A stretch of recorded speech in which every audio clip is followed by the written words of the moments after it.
said beyond the physical, you said you can perceive you and the universe, and you did that almost as me and the universe was one, and the perception of that. So most of us can intellectualize the idea of the universe. We can't, and we can't experience it. And between the intellectualization of it and the experience of it, you were telling me that all of the Bhairavi and the windows that are opened, I am getting closer to my relationship with the universe. Can you describe that between the intellectualizing and the experiencing of it, and where my relationship exists?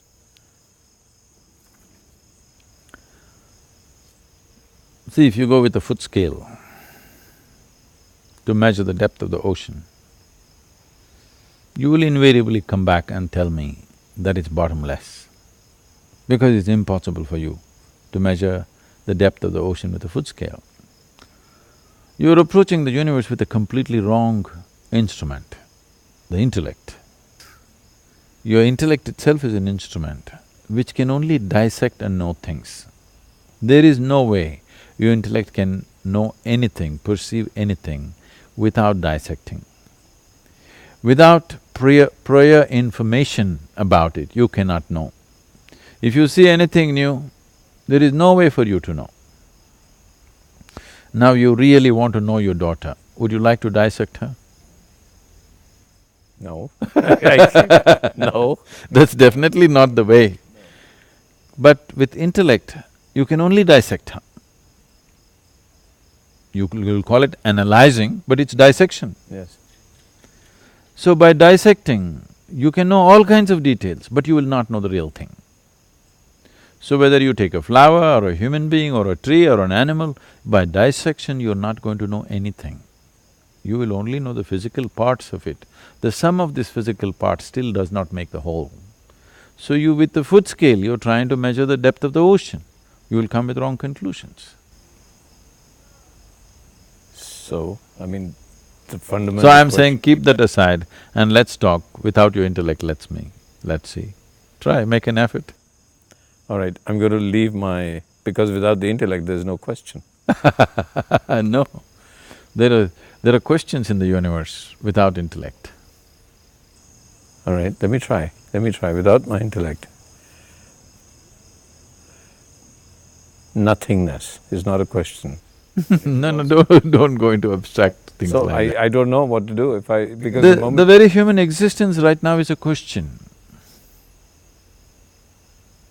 There is a longing to know, that itself is a question. Yes. But the longing to know is being right now unfortunately channelized through an instrument which is incapable of knowing. So I'm saying, you have a longing to know, which is a big question mark by itself. Try to direct this question mark without the use of your intellect. Don't sit there and try to dissect me, you'll not get anything. If you cut me, you'll only get what you will find in a frog or a goat, the same heart, liver, kidney. You will not find enlightenment in my kidneys. If you want to know this, you must keep that aside and still pursue the question. So you have That's what she is. She's the question without the intellect. No, I'm saying when you go to her, you have to go with your heart. You can't go with your intellect. If you go with your intellect, what is there? One black form like this? What is this? It's nothing. But you ask people who just walked in, it just hits them. It's an explosion of energy. But if you go there with your intellect, what is there? Simply madness. So is madness wrong? I thought everybody's trying to be sane. Okay, so let's not be sane for a while. Let's be mad. The thing is, human beings are always trying to do mildly insane things because their sanity is so restrictive. their sanity is just crushing them within themselves. So they want to do something crazy. They're not trying to do something crazy, they're trying to break the trap of their own intellect. Intellect thinks logically. Within the frame of the logic, they feel trapped, but they don't understand it is they who are building the trap. Even a spider has the intelligence to build a trap for somebody else, not for himself. Right. Human beings using their fine instrument of an intellect and building a trap for themselves, and they feel trapped in that logic.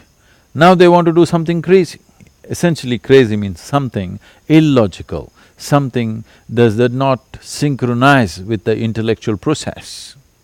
Every time they do that, either through drug, a drink or some other mad act that they do, they're crossing the line of their logic and they think it's great. I'm saying, let's do it consciously. You don't have to do any insane risky thing, you can sit here and live that. I'm saying, someone who builds a trap for himself of his own logic, he's truly insane, but he thinks he's sane. Your very concept of sanity has to change.